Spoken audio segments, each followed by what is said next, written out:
Today's speaker is Melissa Isaacson. Melissa has been a fixture on the Chicago sports media landscape for more than 30 years, an award-winning sports writer and author, currently on the faculty of Northwestern's Medill School of Journalism. Her most recent book, State, A Team, a Triumph, a Transformation, was featured in the New York Times and LA Times Best of 2019 Holiday Gift Guides, and in January was listed by Forbes at number 2 on their list of sports-related books. Isaacson was the Chicago Tribune's first woman general sports columnist and the first woman principal beat writer to cover the Bulls and Bears, most notably the Michael Jordan-led Bulls over their 6 NBA titles. Among other publications, she has been on the staffs of the Orlando Sentinel, USA Today, and ESPN.com, covering every major U.S. sports championship, Grand Slam tennis tournaments, and the Summer and Winter Olympic Games. The author of 3 books, including Transition Game, an inside look at life with the Chicago Bulls, and Sweet Lou Piniella, A Life in Baseball, her latest, State, chronicles Title IX's first generation and the tale of her Niles West High School team's 1979 Illinois Girls Basketball State Championship. She also narrated the audiobook. Please welcome Melissa Isaacson.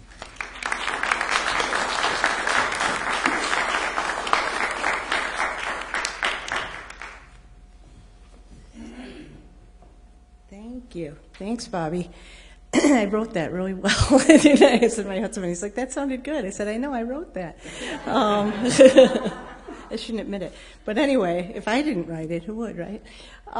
So one of my first memories growing up, when I think back, and I grew up in Lincolnwood, not far away from here, went to Niles West, also not far away from here, was tagging along after my brothers. That's kind of what you did when you were interested in sports as a girl in the 70s, 60s, and 70s. So I ran around and followed them, and as much as they would have me. And so one of my first memories is being at the park on, if any of you know, the park on Drake, right off of Lincoln and Devon, and the Lincolnwood Bank parking lot was kind of abutted the park. That's where they put me, in the bank parking lot, okay? So I would go run after them, and they would say, okay, you can play.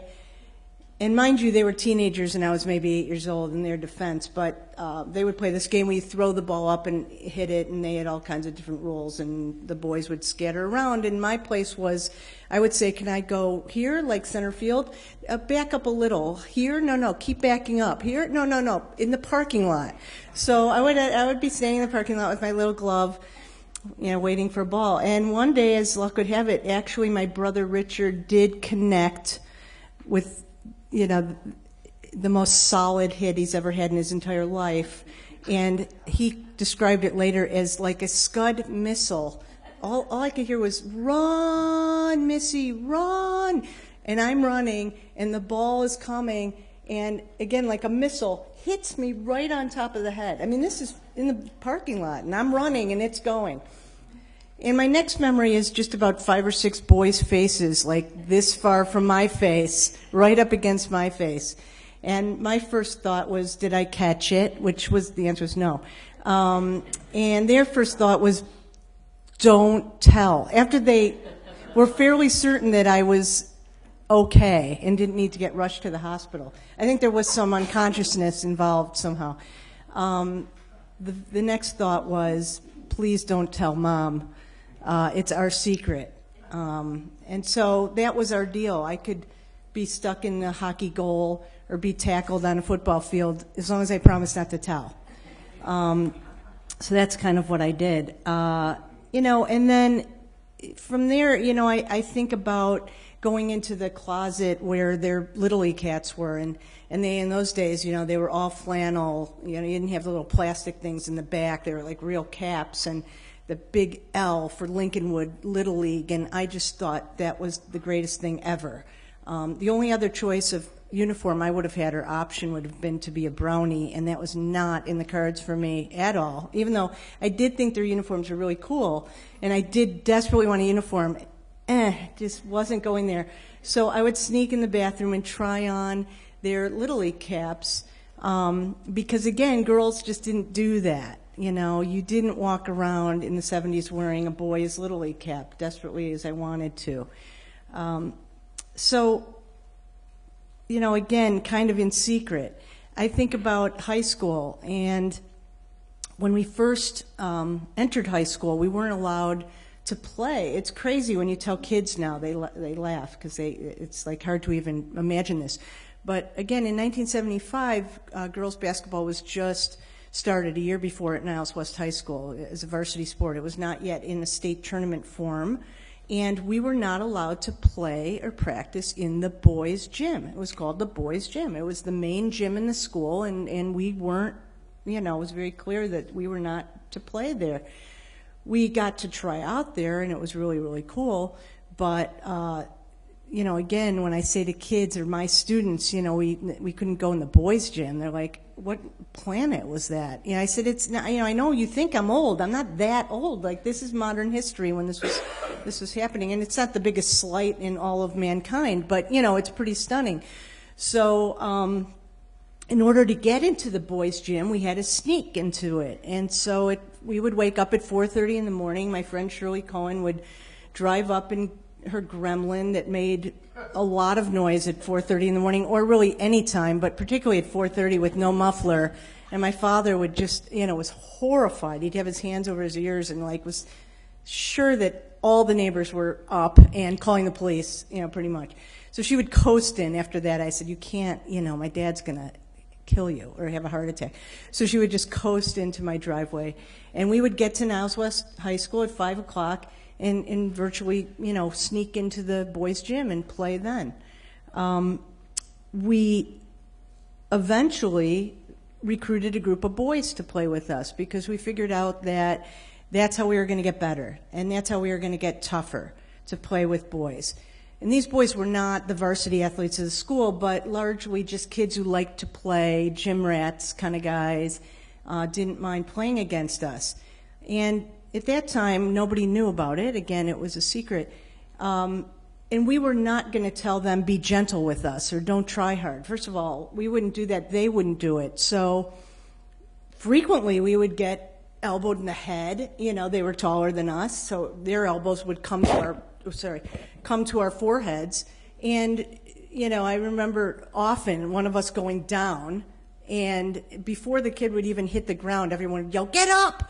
because we were so afraid that if they didn't get up, we'd get in trouble. Someone would discover that one of us was unconscious, and therefore, that would be the end of that. So, we'd kind of stagger off with big lumps on our head, and it was our secret. So now flash forward, and I'll go back, but flash forward to college, and I had figured out by then I really loved writing, and I loved sports, and it seemed like a really nice marriage, and so I thought, this is what I'm going to do. And so I read the Daily Iowa, and I went to the University of Iowa religiously, and I especially paid attention to this one writer whose byline was H. Forrest Woolard. And this writer wrote about basketball, and I liked basketball, and I would huddle in the corner of I remember going to the library. Remember libraries when you'd go and you'd go to the card catalog, and you'd also to write a paper or something, you'd get sidetracked because you didn't want to really write the paper, and so you'd end up reading magazines or, whatever good stuff you could find, right?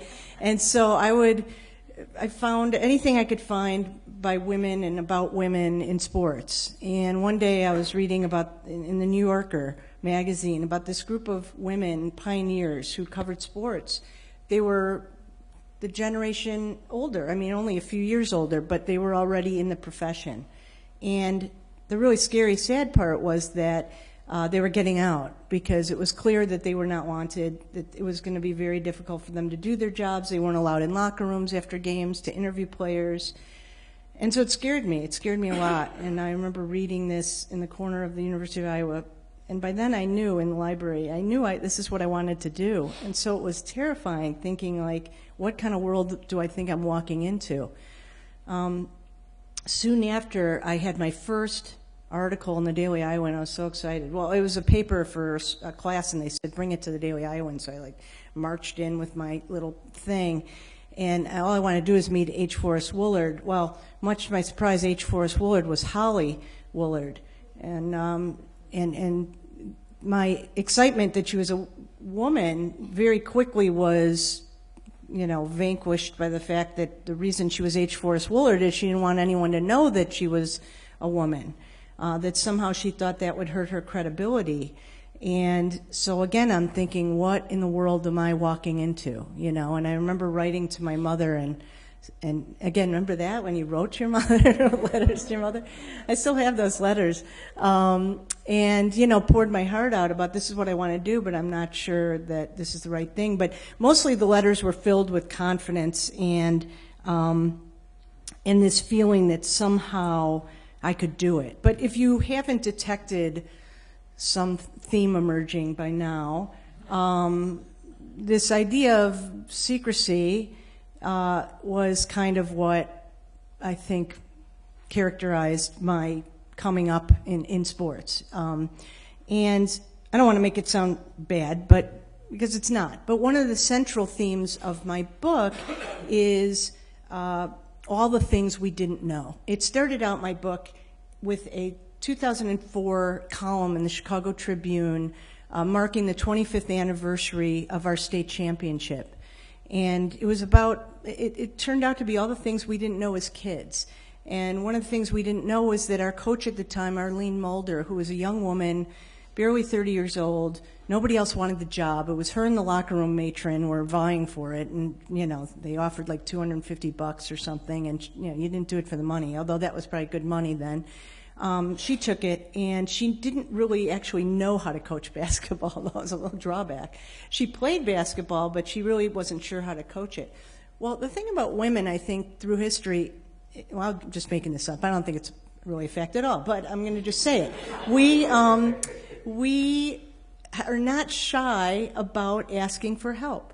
And I will use as my expert example that I just made up, that I'm just making up as I go right now, that, again, back in the day, before GPS, remember, you'd drive with your husband or your boyfriend or whatever, and you'd go, shouldn't we stop and ask for directions because clearly we're lost? And the man in the car always says, no, we're fine. And the woman in the car, right, is always like, no, let's stop. I would stop 12 times if I had to. I have no problem.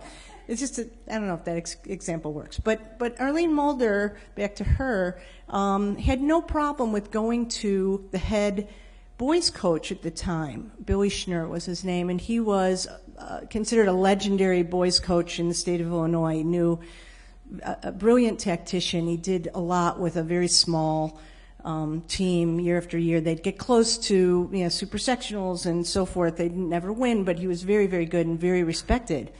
And so, because he was a very nice man, he agreed to help her. And we certainly didn't know it, nor did most people. And so they would huddle in the corner of the teacher's lounge, and he would scribble on napkins, X's and O's, and he would literally teach her how to teach us. And it was really a wonderful, selfless thing. And she was fine with people knowing that he helped her, but he didn't want anybody to know. And his feeling was it would undermine her authority with us and just in general. He was really smart about that. And so it was their secret. It was their secret. And for years he would help her. And we eventually learned of how wonderful he was because he helped us. But I don't know that we definitely didn't know the origins of that.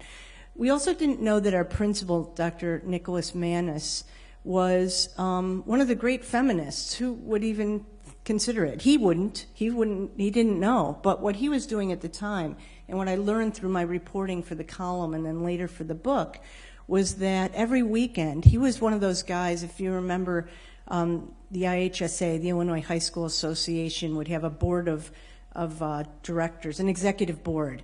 And every year on Channel 9, when you'd watch the state championships and there'd be the mustard-colored blazer guys that would hand the trophy, Dr. Manus was one of those guys. And every year he would go downstate and literally beg the men, mostly men, all men really, other board members, to install another girls' sport. And so it was very slow, and they didn't want basketball. They wanted no part of basketball. So we started with the genteel sports like badminton, because they literally thought basketball was too dangerous for girls, if you could believe. And they also wanted no part of girls taking up gym space, valuable gym space on Friday nights when that was the boys' domain. So he would come back, again, we never knew this, but he would come back grumbling to his friends on the staff and faculty and say, those crew cuts just won't listen. He called them the crew cuts. And his wife later told me that. So, that was, again, something we did not know. I talk about in the prologue of my book, my teammate Becky Schnell was her maiden name. Her married name is Becky Tiki, and she's a teacher, longtime teacher at Niles West, still is, coach and teacher. And I talk about how Becky was a freshman when I was a senior, when we won the state championship. And what I knew about Becky was this. There was a lot I didn't know, but what I did know was that she took my place in the lineup, and I wasn't happy about it. I had started every year, and then senior year when we won, I wasn't starting, and I knew I wasn't going to start, but I didn't hardly play, and it was really tough, and it was because Becky took up most of my playing time. All that may have been okay, except I also knew that Becky wasn't supposed to go to Niles West, that she lived in Niles East territory. And so in my mind, I thought, well, it must be her father pulling strings because he's a teacher in the district and he must have been up to some shenanigans. None of my teammates much cared, but I was not happy about it. I was a little bitter about that. And I thought, well, she could get us disqualified, and I was not happy. So one of the first interviews I did when I started the reporting for the book was to talk to Becky. And I hadn't talked to most of my teammates, unfortunately, in those 25 years. Some of us had kept in better touch than others, but Becky and I, not for any other reason than just kind of going our separate ways, I hadn't really talked to her. So we sit down at Panera Bread, and I said, Becky, you got to tell me. And she's like, what? I go, was I mean to you? And she's like, what? I said, because... She goes, no, you weren't mean to me. Don't you remember? I looked up to you, and we had so much fun, and we laughed. I'm like, phew, okay, good, because I thought maybe, I was a little bitter. And she's like, why? I go, well, Becky, what was the deal with Niles West? You were supposed to go to Niles East. And she leans across the table, and she says, Miss, you didn't know? And I still get, the hairs on my arm, raised, because, and I tell the story all the time, and I still get chills when I tell it. And I leaned over, and I go, no, Beck. And she goes, Missy, basketball saved me. And that became the impetus for the book, and that became the mantra for the book, if you will, how basketball saved all of us. And what you'll find out if you read, not to tease, but I don't want to ruin it, are what was going on in Becky's home and how her father got her out and got her and went before the school board and begged them to let her go to Niles West because she was a good athlete. Was one of the many secrets I would find out. This is not a basketball book. This is a coming-of-age story of a group of girls in the first generation post-Title IX, and it could be anybody's story. It could be a story of girls all around the country. It just happens to be our story. And in those days, I don't know, I'm sure you guys remember, your mother would say, the neighbors are getting divorced. You weren't supposed to know, and you weren't supposed to talk about it, right? There's no social media, certainly, so you just didn't blab that around. You never know, my mom would say, what goes on in other people's houses. And sort of the thought was like, it's worse than here, believe me. You think it's bad in our house, you should see what's going on over there, but don't talk about it, So that's what, I found out in the course of my reporting as adults, as an adult reporter, finding out these things that were going on in everybody's homes. Alcoholism and deaths in the family. I mean, literally a good friend of ours and a teammate lost her father. We never knew he was sick, and he was very, very ill for years. And you just didn't necessarily share that stuff. And so what basketball did is draw us together, got us out of our homes, but also gave us this collective feeling of self-esteem that girls just didn't have then. I got the opportunity to interview Birch Bayh. I don't know, however many of you remember Evan Bayh's father, who was a senator from Indiana and the co-author of Title IX. And it was wonderful talking to him, and he passed away last year.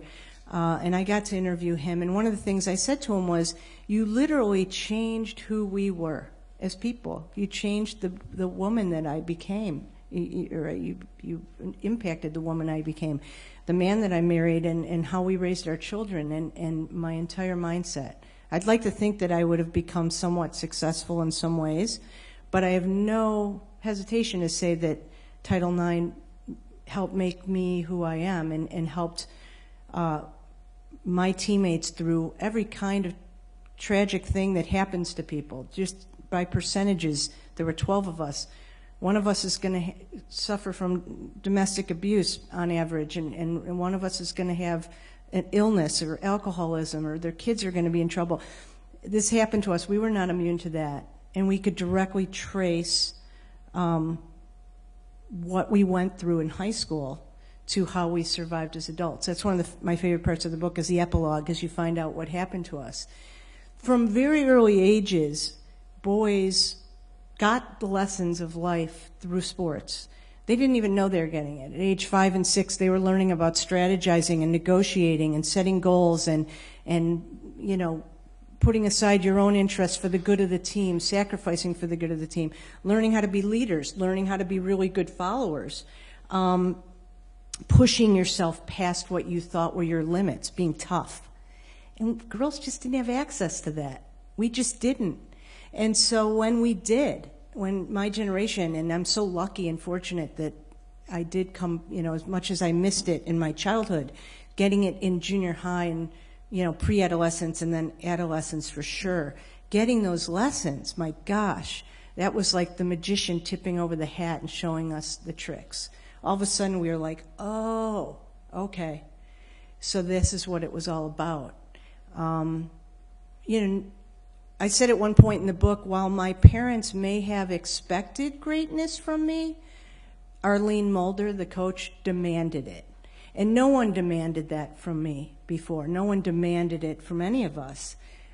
So in this gym that, you know, we went from, it was an incredible transformative 4 years, because we went from 1975 not being allowed in that gym to 4 years later having standing room only crowds in that same gym and winning the state championship and beating Jackie Joyner's team for the state title. When I talk to kids, my own students or other kids, I have to tell them who Jackie Joyner is. I hope most of you know.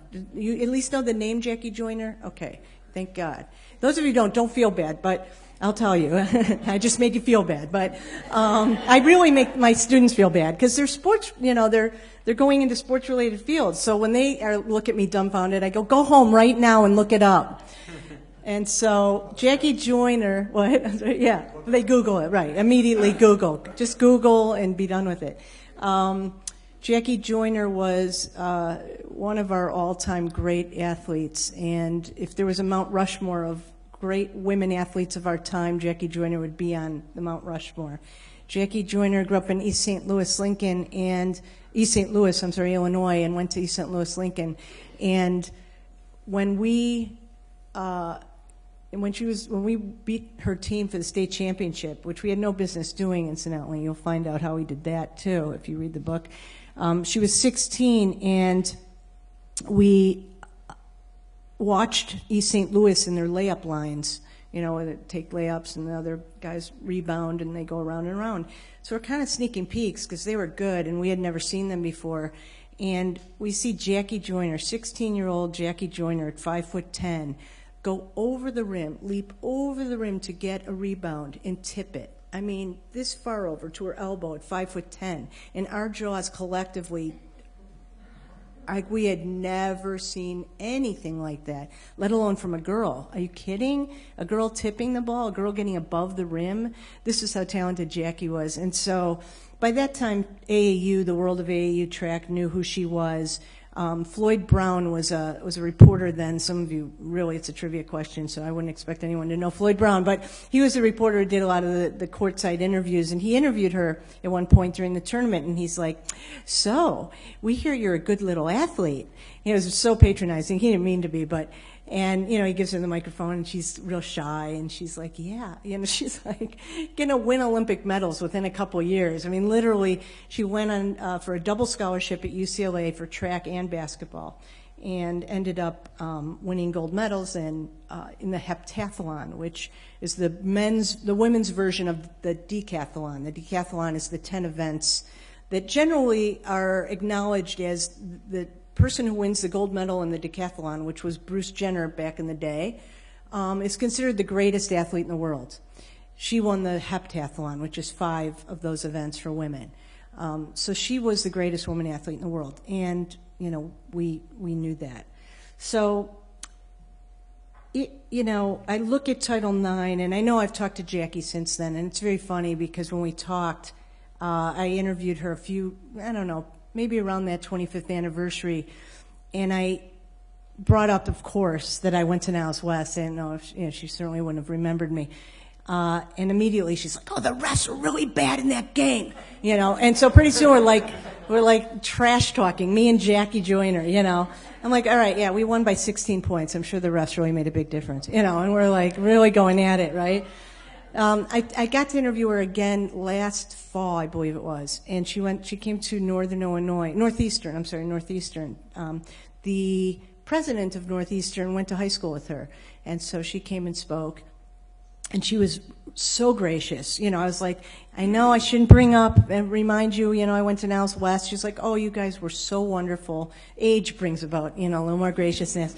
You guys were unbelievable, and you motivated us to win the state title the next year, which they did. They went undefeated and they won. She remembered the speech that she gave to her teammates after they lost to us, and she said it literally motivated her for years, which was pretty cool. Then she went, this was before the speech, and then she went into the auditorium and made the speech to a pretty packed auditorium at Northeastern, and I'm sitting on by myself with my notepad, and it's a darkened auditorium, and she goes, "Is Melissa from Niles West out here?" And the whole auditorium turns, and they put the spotlight on me, and she goes, "Her team beat our team. The refs were terrible." The whole crowd erupts and clapping, booing me, just razzing me. I'm like, are you kidding? Anyway, she was kidding, but it was very funny. So she will talk about Title IX, though, like I will. That, it was no magic pill, right? There was no Title IX police that ran around the country making sure that people complied. And unfortunately, it's still like that today. I'm going to read you a couple numbers that I had the good fortune last month to interview Dr. Christine Grant, who was a women's athletic director for women at the University of Iowa when I was there, and for many, many years, and she was one of the pioneers of Title IX. She literally flew to Washington virtually every weekend to huddle with senators to testify before Congress, to do depositions, to talk to groups about Title IX, and then would come back and try to spread the good word. And at 85, she's really, really sad, really sad. And I'll tell you why. I tell people, if you would have told me as a teenager in 1979, and all my teammates, as a 17-year-old, one day, 40 years from now, there are going to be soccer stadiums around the country, and hundreds and thousands of women, men, kids will be filling those soccer stadiums cheering for a women's soccer team. We would have been like, well, yeah, 40 years? For sure. And I'm going to be the GM of the Bulls, and my friend Connie's going to be the coach, and my friend Shirley's going to own the team. I mean, of course that's going to be the case. Because in 1979, after what we had seen and how we had grown in 4 years, anything was possible. Anything. Now, if you would tell us in that same breath, yeah, but those hundreds of thousands of fans in cheering those soccer players would be chanting for equal pay, we would have been devastated. I don't think there's any way we would have expected in 40 years that we're still fighting the same fight and having the same struggles that we are. So interviewing Christine was very enlightening and an honor, and it was also really, really sad, because here is an 85-year-old woman who feels like her life's work has really gone for naught in many ways, that there's still she talks about the ERA. Like, are you kidding that the ERA isn't still passed? Like, are you kidding? I think we've all forgotten about the ERA. It's like, oh yeah, the ERA isn't passed. Like, oh my gosh, So I'm just going to read you a few little stats that you might be surprised about. So 87%, that's the percentage of NCAA schools that offer disproportionately higher rates of athletic opportunities to male athletes compared to their enrollment. Only 27% of high schools in the country have a strong record of compliance to Title IX. 27%. So again, when I talk about no Title IX police, they're still not anywhere. You could sue, but there's an awful lot of lawsuits. 83% of college coaches say they've never received any formal Title IX training. In 1971, consider this, there were 90% of women sports teams in 1971, 90% were coached by women. Guess how many in 2019 women's teams are coached by women? Try 43%.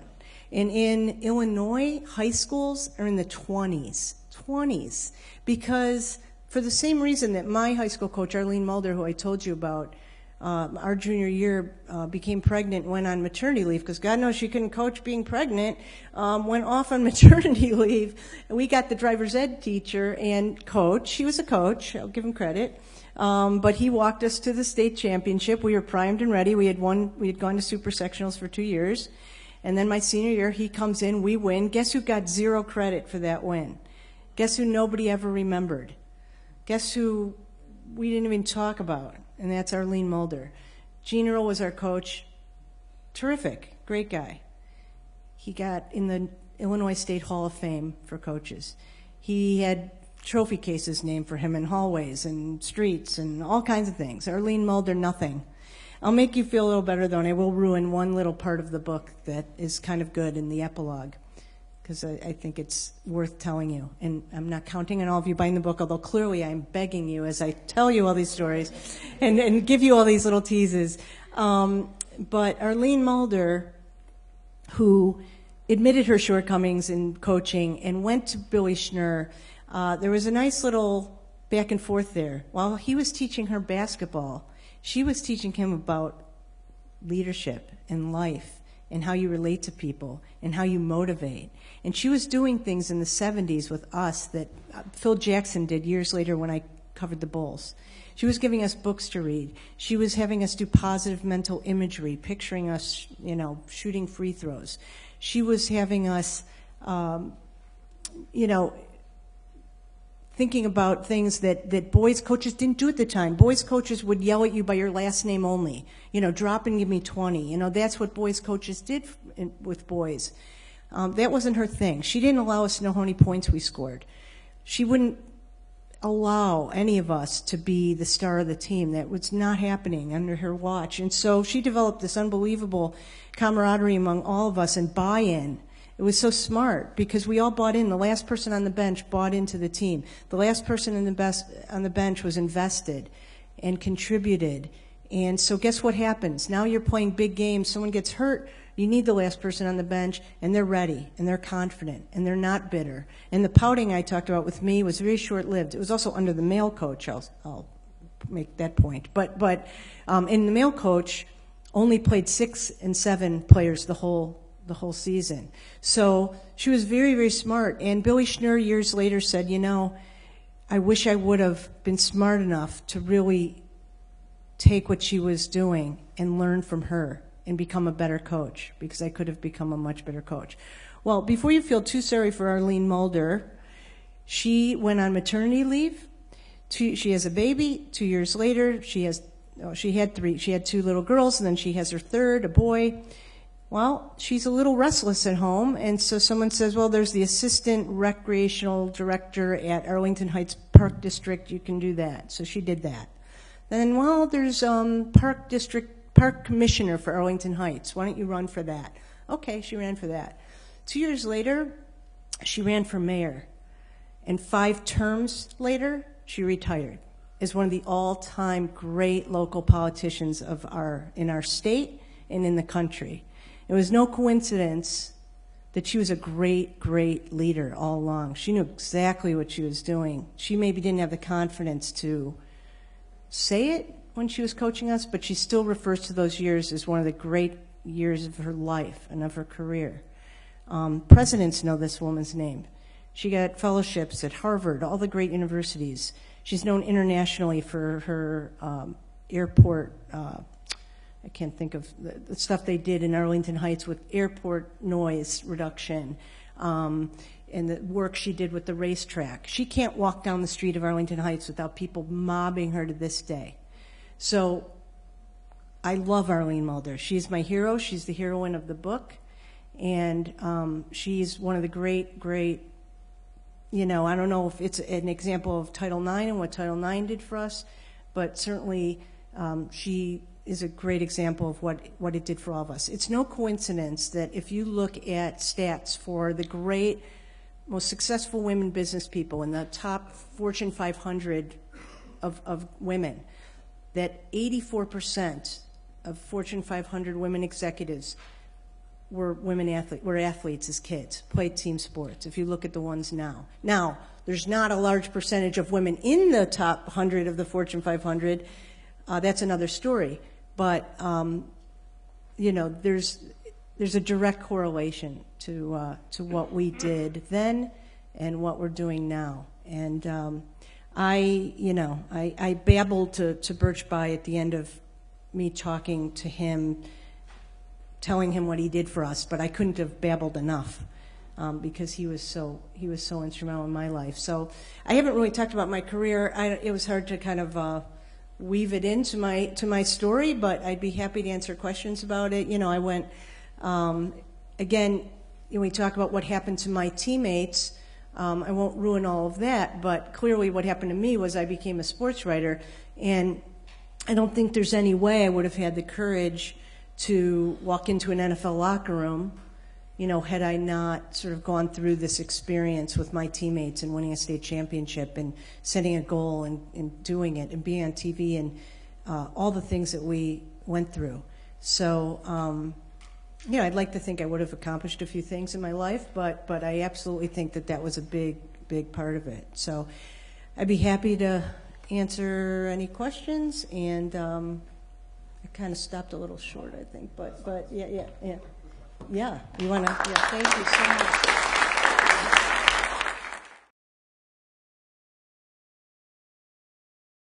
I know you didn't start at the Tribune. Could you maybe talk about your career as it progressed? Sure. So thanks for asking. So I started at Iowa, like I said, at the school paper. I became the sports editor there, and then my first job was for a Gannett paper in Cocoa, Florida, called Florida Today, and covered high school sports in the Bible Belt. And you talk about, getting your feet wet with people that did not want a woman covering high school football in the Bible Belt. That was very interesting. So I went through that. I covered the Tampa Bay Buccaneers. I was really lucky and got some great opportunities there. And then from there went to USA Today. It was just starting USA Today. And so what they did was Gannett would pull what they called loaners from all the different Gannett papers to come help them. So it was largely made up by people from around the country. So I did that for a year and then went to the Orlando Sentinel, which was a Chicago Tribune-owned company. 4 years later, used that as another job offer as a catapult in 1990 to go to the Tribune, and kind of I covered the University of Illinois for a year and then was gifted the Bulls beat, which was incredible. In no way do I not consider myself really lucky and having had great timing. Sam Smith was the Bulls writer at the time, and he wrote a book called Jordan Rules that some of you might remember. That was a great book and a bestseller, and it made it almost impossible, if not impossible, for him then to cover the team and be objective, because there was a lot of controversy about it. So he went on to cover sort of the NBA, and here was little Missy at 28 years old, and here's the Bulls beat, and that was unbelievable. So I covered them for several years, and then had two kids in between the Bulls and the Bears. The Bears was a great transition for me because it was really a 9-to-5 job all during the week, and then, covering the game on Sundays, so it worked really nicely. Then baby 2, they cooperated very nicely, the kids, by the way, in coming when they did. And then went on to, unfortunately, got swept up in, the reality of journalism, got laid off in 2009 from the Chicago Tribune with 150 people in the newsroom. Just gutted the Tribune. It's continuing to be gutted. That was heartbreaking because I really thought I would literally die at my desk at the Tribune. There was no reason for me to think I'd ever do anything other than being a newspaper reporter. Kind of willed myself into ESPN Chicago that was just starting. I don't even think they let me. I don't even think anybody said I could write. I just started writing for them and sending them stories. They're like, who is that again? But luckily they hired me full time, and then ESPN Chicago kind of went under. I kind of resurfaced with ESPNW. I'm giving you more information than you need, but started covering women's sports for the first time in my career, which was very interesting because someone asked me this yesterday. They always expected women to be doing women's stories. So frequently during my career that people would say, like, why aren't you covering women's sports? And I'd be like, wow, I feel really bad that I'm not furthering the movement, And then I'm like, well, wait a second, I'm covering the Chicago Bulls for the Chicago Tribune. That's one of the biggest beats at the paper, and you're asking me to go cover the DePaul women. Nothing against the DePaul women, but why should I have a lesser beat? So it's a very interesting, feeling for me.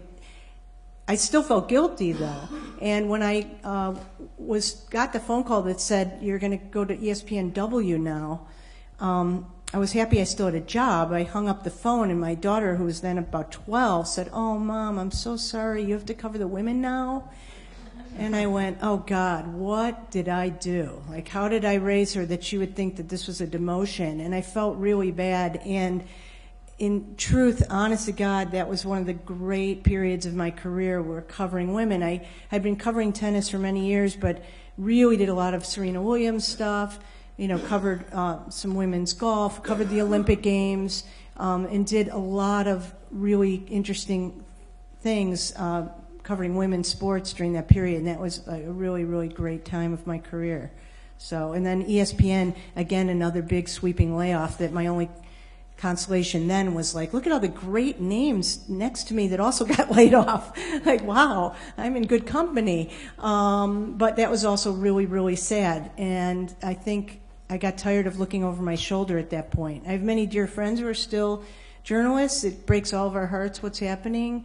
But The Athletic has really revived. If any of you have heard of it, it's an internet outlet for sports, and it's revived our industry because it's hiring many very talented veteran sports journalists, and it's creating openings at newspapers where young journalists are getting jobs.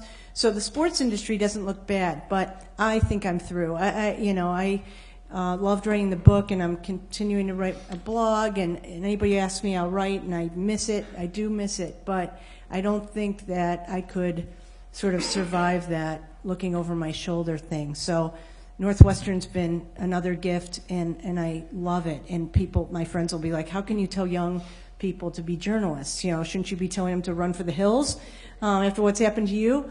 But I honestly believe in all my heart that there's always going to be a place for great storytelling, and that young people now just have different avenues and different plans and different ways, they're different business models they're creating, and they're getting jobs. They are. And so I have no hesitation and no regret at trying to churn out a new generation of journalists who are honest and fair and tough.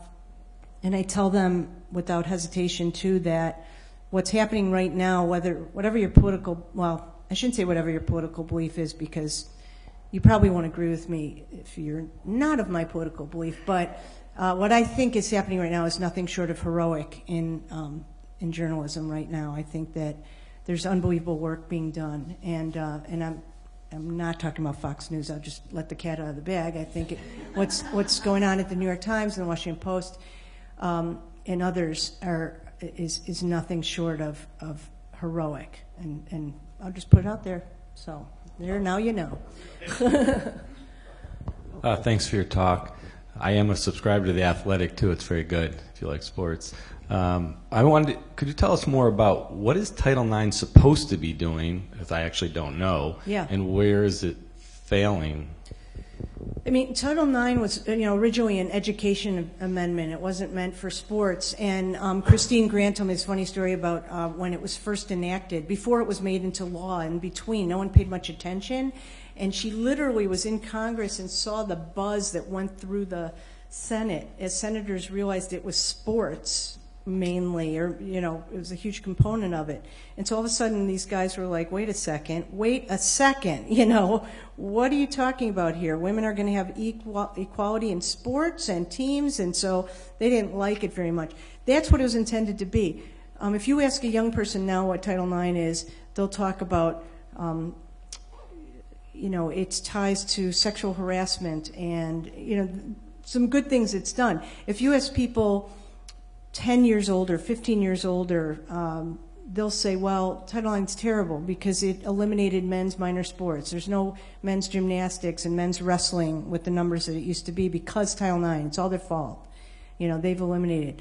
And, it's short-sighted because what it is it's not Title IX's fault. It's the athletic directors around the country that are dividing up the piece of the pie, and they still see football with 100 and some places on the roster in some cases, that's staying overnight at a hotel for a home game on a Friday night is a worthy, piece of the budget. And so therefore we got to cut something else on the men's side because it won't be equal to the women. So we're going to keep all these roster spots. We're going to spend all this money. By the way, little known fact, almost no major college football program makes money. They don't make money. So they lose money. But they keep pouring money into it. And so, anyway, it's not Title IX's fault, to make a long story short. But I don't even know if I'm answering your question exactly. But the problem is compliance, and the problem is they're not being held to it. So there's all kinds of ways you don't comply. Again, that equal, for every dollar you spend in every place that you give scholarship money to a man, it has to be equal to women.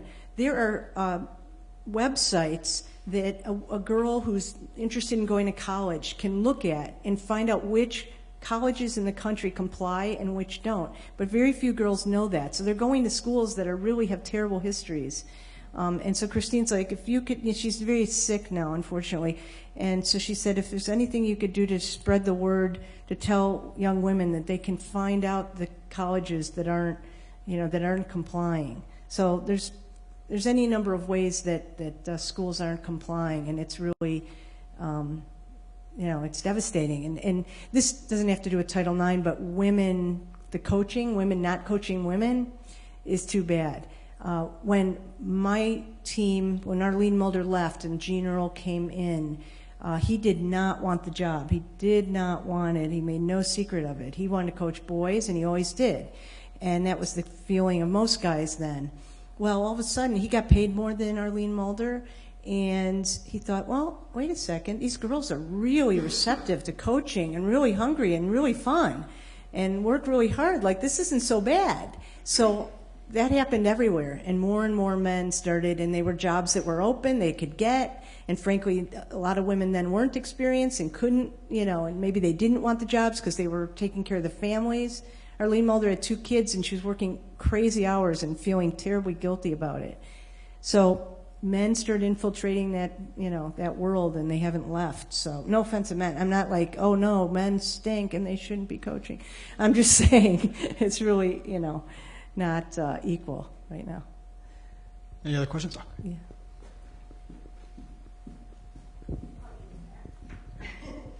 Thank you. Hi. Didn't I? I think I really appreciated your talk this morning. It was inspiring, and I imagine you have a lot of determination, or otherwise noted as a hard head, considering that baseball that oh, yeah. you got hit with.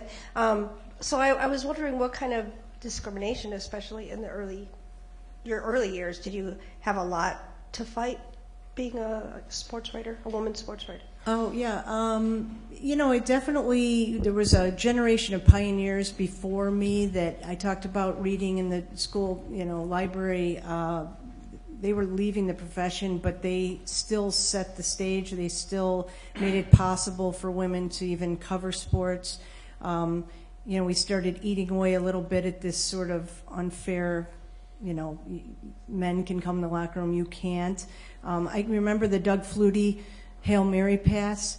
I covered that. I was in Miami. Why am I blanking? I've got Rose Bowl on the brain. Orange Bowl. It was in the Orange Bowl. They were playing Miami. Vinny Testaverde was the other Bernie Kosar was the other quarterback. And Boston College is a religious school, and they would not let women in the locker room. So Doug Flutie throws this unbelievable last-second pass to Gerald Phelan, and everybody rushes to the locker room, and in they go into Boston College locker room, and they wouldn't let me in. And so I stood out there thinking, what am I going to do? Look at my watch and think I'm going to miss deadline, and I somehow convinced them to bring Doug Flutie out to me. So guess what? I got a one-on-one interview with Doug Flutie, and a better interview than anyone else got in the locker room. So, we survived. I mean, that's not the way it should be, but and when I say we, my generation in the 80s, this kind of coming-of-age 80s group of sports writers, really tried to just blend in and be one of the guys, like H. Forrest Willard. We didn't want to make waves. So we did things like... when I was a very young sports writer, there's a woman, Joan Ryan, who's a wonderful sports writer and journalist, works for the San Francisco Examiner now. But she was at the Orlando Sentinel. I was at the smaller Florida Today paper. We were covering a USFL game. Again, they wouldn't let us in.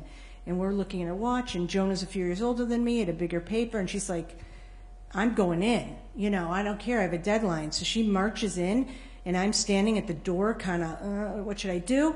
I'm maybe 23 years old, and I see a crowd forming around Joan and people screaming things at her and, terrible things at her. One guy starts rubbing the back of her leg with a tape cutter. I'm looking for someone who could help, and I see a guy wearing a polo shirt, and I think, he looks like he's in charge, and now I notice that he's doing most of the yelling and swearing, and I find out he's the owner of the USFL team. She ends up writing a scathing column about our world. I didn't. I waited. And she got death threats, and she got, horrible feedback, blowback. Some of you may know the name Lisa Olson. She was a sports writer also around that time with the Boston Herald. She went in the locker room for the New England Patriots, and a guy exposed himself, and, obviously they're naked in the locker room, but it was, more than that. I won't go into detail. Really, really terrible, nasty, horrible. But she didn't want to tell. She didn't want to say anything. Again, just kind of, bear with it. That's part of the job. But other people witnessed it. Other journalists wrote about it. Again, death threats like crazy, obscene mail. I got obscene mail like crazy from my little story that I wrote about what happened in the locker room. She ended up moving to Australia because she literally thought she couldn't work in this country, which is just horrifying. So we did go through stuff. We did believe that you didn't complain and you didn't talk about it, which wasn't really a great way to go. The next generation of women thought, no, we're not going to take that. We're gonna complain. We're gonna stand up for it, for ourselves. And I think that was the way to go. And I saw men change around me. In the early years, it wasn't uncommon for me to be in a group of writers around a locker. And mind you, a men's locker room is not a good place to be for anyone. So to imply that it's terrible for women is to imply that men are there for some weird reason other than doing their jobs too, which of course isn't true. We're all sort of, there to get in and out. It's hot. Very seldom would you see a woman standing next to a naked man taking notes. Like, you wouldn't. That's what big legal pads are for, but that's another story.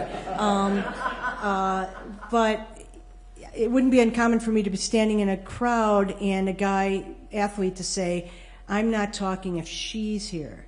And then all the men sports writers to kind of look at me, these are friends, and go, we'll tell you later what he said, Well, that was fine for a very little while. And then pretty soon the men said, no, you know what? No, that's not right. And so then it became, no, if she goes, we go. And so it was a really nice kind of transformative thing that I saw too. And I think men just became, a little more socialized to women in the locker room, to women doing their jobs, and those that didn't understand it, I always took the time to educate if they wanted to be educated. If there was some rookie on the Bears that was, why are you here? I would face-to-face go, exactly what you're talking about, because, well, let me tell you. And so it got better, but it was not the prettiest in the world. You're a good storyteller. Thanks. I have two questions. One's a short one, but the longer one is society. I'm talking from ignorance, so I'm assuming some things that you know much more about. The economics. If people are not drawn to view and pay to view women's sports, how can they demand a higher or equivalent salary? So that's kind of the big issue. You can speak to it. And then the short question is, when did the state of Illinois start a championship series for high school girls? The second question first. They started in '77, so when I was a sophomore is when they had decided years before that in 1977 we'll now have a girls' state championship in basketball. We didn't know that because we're whatever. No one tells kids, and kids don't care. But all of a sudden, we had a state tournament, and Arlene Mulder brought Billy Schnurr in to tell us, and I literally remember it like it was yesterday, and I don't remember anything, but this I remember. They put us in this little teeny tiny gym that we called the South Balcony. It was like a dance studio. You could barely breathe in there. And Arlene brings Mrs. Mulder, who I still call Mrs. Mulder, incidentally, brings Mr. Schnurr in there, and he tells us that there's going to be a state championship for girls this year in basketball, and we're like, wow. And he goes, why can't you guys win it? And we all, I describe in the book, if you could feel somebody else's heartbeat on either side of you, I could feel Connie's on one side and my friend Shirley's on the other. And he said, if you work harder than anyone else, there's no reason you can't win. And we charged out of there like it was the Super Bowl. And it was our, mantra from then on. We were going to be the hardest working team in Illinois. We didn't know what anybody else was doing, but we were sure we were going to be the harder working of everyone. So if we, ran 50 circuits around the stairwell in the pool hallway, some imaginary team somewhere that same moment was running 55 and we were going to run 60. And that was our mindset the entire time. As far as, I'll read you. So here's the gap per player between the potential bonus for winning the Soccer World Cup for the U.S. women's team and the U.S. men's team. So the potential bonus for the U.S. women's team is $200,000. That sounds pretty good. The U.S. men's team, $1,114,429. So 5.6 times the gap. Women in soccer outdrew the men. They were just as popular as the men. They were more successful than the men. Venus Williams, I forgot what year it was, I want to say 2007, fought very hard and got equal pay for the Grand Slam tournaments and for women and men, the championships. Until then, men got more. And the argument was, again, well, they're playing best of 5 sets, the men. The women only play best of 3. And it really wasn't a fair argument. I mean, people still kind of point to that. But men can play best of, change it to best of 3 then. Women were happy to play best of 5. It's like people would say, well, do men go into the women's locker room? Well, you can't make that argument. First of all, men do go into women's locker rooms. But women, historically, will always come out and talk to any man that's there to interview them. You don't have to make a rule that says everyone has to go in, because women athletes are used to marketing for themselves. They're used to trying to promote their own sports. So tennis players and basketball players and golfers historically will make it as easy as they can to be interviewed. They'll go anywhere to be interviewed for a man. You want to come in? Come in. We'll stay in our sweaty uniforms all day long, or we'll go out and talk to you. So it's apples and oranges. But in this case, the women's soccer players absolutely deserve, just as much money for sure equal, yeah. Mm-hmm. Any other questions?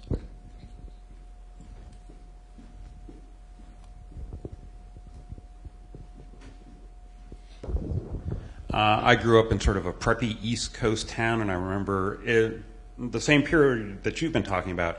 The sports available to the girls was field hockey and the tennis. I don't even remember what other sports were available to them. What were available to, what other sports were around when you were in high school, and how hard was it to get access to things other than those sort of traditional outlets? Well, it's funny you say, when you started saying you're from an East Coast school, I thought you were going to say we had girls' teams, because East Coast was way ahead of the Midwest. Illinois was really slow, one of the slowest states to enact to have more girls' teams. We had things before I got to school called aqua sprites, which was, what it sounds like. It was basically, what is it called? I don't want to put down the sport, but, the swimming. Like water ballet, yeah. But here's the other one you can make fun of, and I will make fun of. We had this thing called Postal Tournaments, and it's exactly what it sounds like. So after school, they'd say, all the girls come to the pool, and you get to race each other in the 50, but they didn't really race each other. They were just timed. And then they'd write down your time in a postcard, and they'd mail all the postcards to the state, to the GAA Girls Association, Girls Athletic Association. And then 3 months later, you'd hear in homeroom, in first place, Missy Isaacson in the 50. Oh, that's really competitive. That sounds fun. Yeah, that's really great, Yay. So that's what they had. They had postal tournaments. They had, Dr. Manis was really smart. So he didn't start with basketball, so he started with badminton. They did golf, they had tennis, and what they called the genteel sports. When I got there, they had, softball, volleyball, swimming, and basketball. But it just started, and they certainly didn't have soccer, which I would have loved. They didn't have field hockey, which I also probably would have loved. They didn't have lacrosse, God knows, and that's a great sport. So, yeah, it was just kind of slowly but surely. Dr. Manis, another thing we didn't know about him is that he had two girls. He had two daughters. Again, who knew what your principal, oh my God, we were scared to death of him. He'd stand in the corner of the gym with his trench coat, and his hat, and his arms crossed, and we were all afraid of him. But at home, he had two daughters who were unbelievably great athletes, and they played soccer. They went to a school that had soccer, and his son went on to play professional soccer. So he had kids that were really great athletes, so we appreciated that. But yeah, that was it. Postal tournaments, aqua sprites, and badminton. And nothing against badminton, but yeah. Great talk. I'm going to be a cynic. I taught for 20 years at a feeder school to Niles West. What I see in sports, especially in gym class, the kids with the most talent get the most attention, get the most time, and the kid who needs the most physical help gets zero. If I did that in my academic class, I'd be fired tomorrow. And winning, and also taught in Evanston. In Evanston, every minority kid, wants to play for the Bulls, and they're not going to do it. And they spend hours and hours and hours shooting baskets. Breaks my heart. When I was a kid, if you weren't on the swim team, and I was in Brooklyn, you weren't issued a suit to swim in the pool. You had to swim naked. I kid you not. Only the kids on the swim team. Can you imagine that happening now? I'm sorry? Can you imagine that happening now? Maybe in Georgia. But seriously, I see some things that sports don't address. It's fun. I love sports. Yeah. Well, one of the main problems I see today is the specialization, the just unbelievable emphasis on specialization. Parents think from age 6, my kid's going to get a college scholarship in whatever it is, and so therefore they're going to play only that, and they're going to play it all year long, and they're going to play club, and high school isn't good enough, so they're going to be an AAU or a club, and it's heartbreaking because they're losing out on, I'm not going to sit here and pretend like, harken back to the good old days, but high school sports are a great experience in most cases, and it's sad that, the best athletes are generally not on high school teams anymore. Not to mention the fact that kids' bodies aren't meant for playing one sport 365 days and getting not only mentally burned out, but physically having these terrible injuries. My students and my own son did a story in high school on Tommy John surgery. You guys remember Tommy John was a great pitcher for the Dodgers. He had he was the first guy to have surgery by this guy, Dr. Frank Jobe, who replaced his ulnar nerve, I believe, is the Tommy John surgery, and it made his arm actually stronger, and he came back great, and it was a revolutionary surgery, and it saved many pitchers' careers. Well, what's happened now is kids are getting Tommy John surgery. Like literal 12-year-olds are getting Tommy John. And Tommy John's son is an orthopedic surgeon and specializes in sports medicine. And he's one of the most outspoken opponents of this. And he's written books, and he's great, and he talks about it. Not only, you want to hear something really sick, not only do kids get Tommy John, but parents of kids who don't need Tommy John are getting their kids Tommy John if it's close, because the thought being they'll be like, have bionic arms afterwards. They'll have stronger, more powerful. And that's sick. Like, you should be arrested and thrown, I don't know where. But that's the stuff that's happening. But just recently, the U.S. trainers, so it's like the major league trainers in football and all the sports got together, and they actually came out and said very recently, kids in specialization, it's not good. It's not good. You should be playing multiple sports for a variety of reasons. Whether parents listen, they're probably not going to. But the smart high schools and the smart coaches really urge kids to play different sports. It's just healthier. And most of the really great athletes nowadays will tell you they grew up that way too. So, yeah, sorry. Yeah, I get a second question. I had a question and a quick story. If you covered the Bulls and the Bears from 90 until whenever, you have to have some great stories outside of sports. So if you could share appropriate ones with us, that'd be great. And I'm a huge Bears fan, so this is the kind of story that I want to share with people. I got ran over by a van, and I was in the hospital in the emergency room, and the doctor goes, "Okay, I got to check if you see your turtle bleeding." Oh, okay. And he put his thumb where he needs to, and he goes, "Okay, bear down." Why does he want me to sing the Bears fight song? And then he told me, you have to go to the bathroom. Good one. Well, no story I could tell would be as inappropriate as that. No, I'm just kidding. All my Bear stories or my Bull stories go back to when I was pregnant, because I was pregnant sort of a lot of the time. Even though I have 2 kids, it feels like I like 5 because I was pregnant much of the time I was covering the Bulls for sure.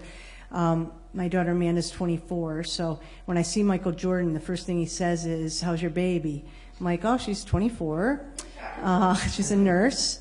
But when I was very pregnant, and I flew way too far into the pregnancy than I should have, but I remember in those days, the Cleveland Coliseum, the Boston Garden, the Detroit, I'm blanking on the Detroit arena. Anyway, they're all very small, teeny tiny, small little locker rooms. The visiting locker rooms had the training table, and there were 3 of us then that traveled, the Sun-Times, me, the Tribune, and the Daily Herald. And so we were crammed into this tiny space. So one time I was very pregnant, and it was in the Richmond Coliseum, teeny locker room, and Michael's on the training table, and we're all kind of crammed in there, and pretty soon they start talking about my pregnancy, and B.J. Armstrong's like, I'm not going into the labor and delivery. If I had my wife, he didn't have a wife yet, but he's like, if I ever have a wife, I'm never, it's gross, because we were talking about, Lamaze and whatever. And Ron Harper was a guard on the team. He had 4 kids. He's like, don't be ridiculous. It's no big deal. You breathe. And he starts explaining to him, and he pushes MJ off the training table, and he pulls BJ on, and he says, "Okay, put your legs in stirrups. I'm going to show you." He's on one side, very serious. He's got the basketball simulating childbirth. I'm on one side. He's on the other. BJ's breathing. I'm coaching. The basketball's being delivered. And right at that exact moment, I'll never forget as long as I live, Phil Jackson walks in. And it is like 20 minutes before a game. And he walks 3 steps in the locker room, looks at this scene that's played out before him, shakes his head, turns, walks out. And that will be forever seared in my memory. So that's one of my stories. Yeah. I can't top that question, but I was kind of fascinated. So early in the Q&A, you briefly mentioned that, it sounds like college football, or at least football in general in academia, there's a lot of money that's put toward it, but they don't get a lot of that money back. Are you able to speak more on like why this is happening or something? I just recently left the cult of football, and it's like hard to, on the outside looking in, like, how can we justify a lot of this stuff? It seems like I don't think people realize that they lose so much money. It's. I wish I could talk with authority. I really can't. I just have had people who know what they're talking about tell me that the majority of big-time college football programs don't make money. So I will go along with that. I mean, I know that at Northwestern, Pat Fitzgerald's a great guy and he's done great things with football, but they have a $70 million facility now on the lake that if you've never seen it, I mean, so many people grow up here and they never go to Northwestern. Like, I'm not trying to sell Northwestern, even though I really like it, but if you have some Sunday afternoon, go there and walk around. It is so gorgeous. Like, a lot of us will just drive down Sheridan Road, never go behind, along the lake. It's a beautiful, beautiful campus, and this facility, though, is somewhat of an eyesore. I mean, it's glass. It hangs over the lake. When you're in it, it's breathtaking. People will say it's gorgeous, but other people will say, are you kidding? Northwestern, don't we stand for something more than athletics? How do you justify $270 million? Are we now no better than all these football factories? What are we doing? So there's a big kind of inner debate. And my son's one of them, and he goes to school there. He's like, that's ridiculous. He's in Beanon. He's in the music school. And I'm at Medill, and they need a new building desperately. But the thing is, it's not the same pie. So I have to explain to them, like, you can't be like, why don't you give us money? It doesn't work that way. The donors are funneling the money to sports. So they're not giving money to everyone else. So why shouldn't they take the money and build? Why shouldn't they compete with all the other Big Ten schools and all the other big schools? And it's overall it's good for Northwestern because it gives us more exposure. Maybe it brings more people in. Maybe there's more donors. Maybe more donors than there is some trickle down to Medill and to Beanon and to whatever else. So whatever it is with college football, it comes down to the private donations. And that's kind of where it rises and falls. But I wish I could really speak. I could just kind of pretend like I know, and that would be. I do that all the time, but so people do on radio every day. But yeah. This will be our last question. Oh, sorry. I can answer. So anytime there's a step of progress, there's always a backlash to it. So outside, you kind of touched on, and I've heard too, like this boys sports team had to leave so we could get a women's sports team. But on like a legal or policy level, were there notable backlash to Title IX when it was passed? Mm-hmm. Was there notable backlash at the time? Well, I mean, when Christine Grant went to, so at the beginning there was an AIAW, if you guys remember maybe, that was a rival to the NCAA. So the AIAW had like Old Dominion and what other women's schools were winning the basketball title every year. I can't remember now all the schools, but Old Dominion was one that won all these years. Anyway, it was great for women's sports, and the NCAA just knuckled them under, and kind of at the NCAA convention in 1984, Christine went up, Dr. Grant, one of the most respected women in the country, went up to speak about the AAW and got booed off the stage, got booed by NCAA presidents and athletic directors. And again, at 85, she still, remembers it vividly and is just devastated by it. So there was always just opposition along the way. At the beginning, I can't tell you as a kid that I was aware of it even being around. We sort of knew now we have basketball, now we have a state championship. I'd heard of Title IX. Becky, who I mentioned earlier, her father was a PE teacher, so she remembers very vividly him sitting her down when she was in 3rd grade in 72 and saying, Becky, guess what? This is going to be great for you. You can go to college and play sports. And, she was really excited about it. But I don't think if you would have asked the rest of the country about Title IX in the 70s, very many people could have told you. And if you did tell most people this means that girls will have the exact same rights as boys in sports, you probably would have heard a lot of people say, are you kidding? Like the senators, are you kidding? Does this mean less gym time? What does this mean exactly? So I think all along there was backlash for different reasons. And now, I don't think people understand Title IX now. And they don't, like I said, they don't comply with it. And enough people don't complain by the lack of compliance. So it's sort of run amok at this point. Everything it was intended to do, it's kind of like it's done, but it's not, So anyway, thanks again.